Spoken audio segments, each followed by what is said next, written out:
Welcome to my YouTube channel Mechanical Engineering Management, and this is the basic mechanical engineering video lecture series. Today we are going to discuss about very important question for the examination. Prove that Cp minus Cv is equal to R. Means you can say relation between the two specific heat Cp and Cv. And at last we will derive the equation for the Cp and Cv in terms of gamma also. So let's see, first of all, the question can be asked in your examination. Derive the relationship between Cp, Cv and R. Next, derive Mayer's equation, or you can say Mayer's relation, Cp minus Cv is equal to R. Write the relation between Cp, Cv and ratio of specific heats gamma. In short, you can say prove that Cp minus Cv is equal to R or Cp and Cv in terms of gamma. So first of all, consider the first law of thermodynamics. And everybody knows that this is a mathematical statement of the first law of thermodynamics, that the heat supplied is always used to increase the internal energy and work done. So you should remember, this is the mathematical form of the first law of thermodynamics. The supplied heat Q is equal to change in internal energy plus work done. So this is a base to derive the relation between Cp and Cv. Now case number 1. First I am going to consider the constant volume process. So here for the constant volume process no work is done, because of you know that the work done is equal to P into delta V, where P is the pressure and delta V is the change in volume. But if the constant volume process, then there will be no change in volume, and so the dV is equal to 0, and so the multiplication of the pressure with 0 is always 0. So indirectly you can say for the constant volume process no work is done. So that you can say from this equation number 1, the heat supplied QV is equal to change in internal energy because of no work is done. So delta W is 0 in case of the constant volume process. So whatever it may be the heat supplied during the constant volume process, that is denoted by QV, is equal to dU. Now definition of the specific heat at constant volume is this one. QV is equal to mc delta T. So simply you can remember this equation. Q is equal to mc delta T, where delta T is the change in temperature, Q is the heat supplied, and C is the specific heat. But here I am talking about the constant volume process, so it is QV, means heat supplied at constant volume process, and this is the specific heat C. Again at constant volume, so it is Cv, and change in temperature means T2 minus T1. So keep in mind always change in temperature, that means final state minus initial state always, and so that you can understand it is always T2 minus T1. So this is actually the definition. So if I put this value in this equation, so you can say mCv T2 minus T1 is equal to dU, means change in internal energy. Now I am going to consider the case 2, where instead of constant volume, now I am going to consider it as constant pressure. So again, from the first law of thermodynamics, you can say Qp is equal to dU plus Pdv, where Qp is the heat supplied at constant pressure process, and delta W, as you know that delta W, that means work done, that is always Pdv. So here I am going to put the Pdv because of dV is not equal to 0 in case of constant pressure process. In case of constant volume process, dV is 0, thus Pdv is 0, and so that QV is only dU, but in case of constant pressure process, QP is equal to dU plus Pdv. Now, by definition of the specific heat at constant pressure process, QP is equal to mCp delta T.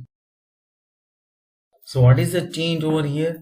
Only in case of constant volume it is QV, Now in case of constant pressure, it is QP.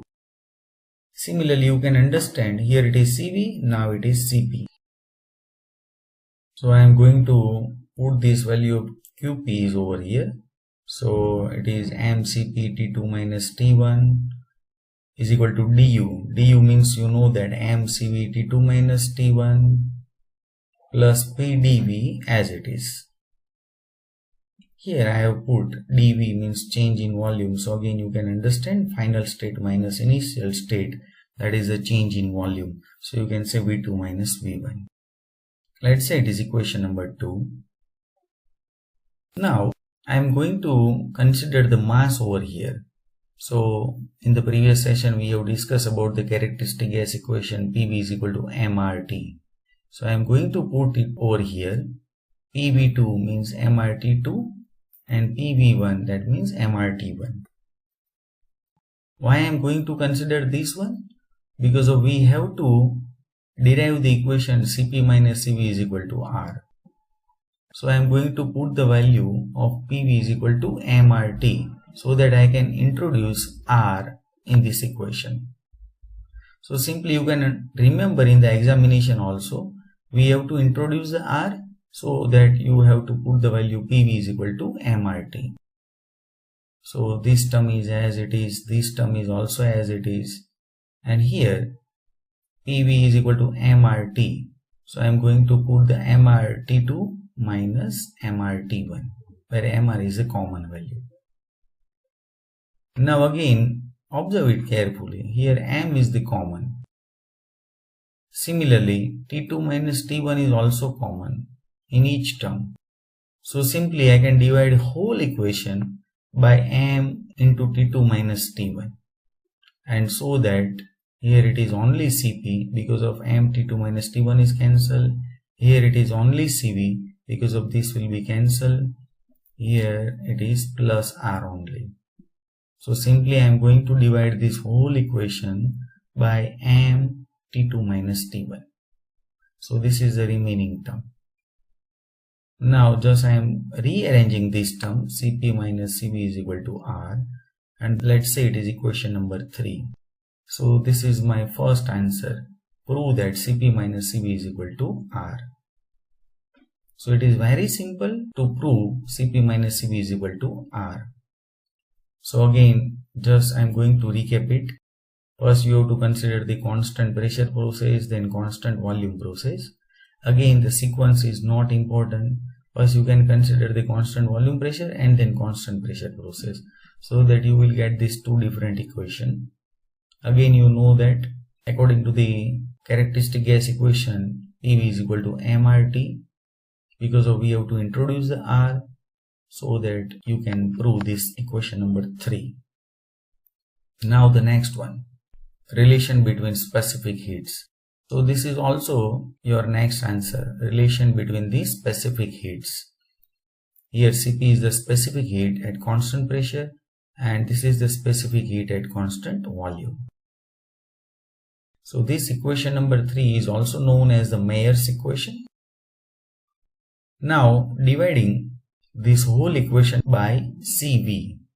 So you can understand Cp by Cv minus Cv by Cv, that means 1, is equal to R by Cv. The Cp by Cv is actually gamma, means ratio of the specific heat Cp by Cv is denoted by gamma. This gamma is the adiabatic index. Minus Cv by Cv means 1, R by Cv as it is. And so that you can understand Cv is equal to R by gamma minus 1. So this is the another answer, Cv, which is in terms of gamma. Here you can see Cv in terms of gamma. Now the last one. So again you know that Cp by Cv is equal to gamma, and keep in mind this is the ratio of the specific heat, that is always Cp by Cv, not Cv by Cp. So ratio of specific heat Cp by Cv is always gamma, where gamma is the adiabatic index. So Cp is equal to gamma into Cv, very simple. From this equation you can understand. Now I am going to put the Cv from this equation, gamma as it is. So Cp is equal to gamma into Cv means R by gamma minus 1. So this is your next answer, Cp in terms of gamma. Thanks my dear friends for watching this video. Press the like button and share and subscribe also.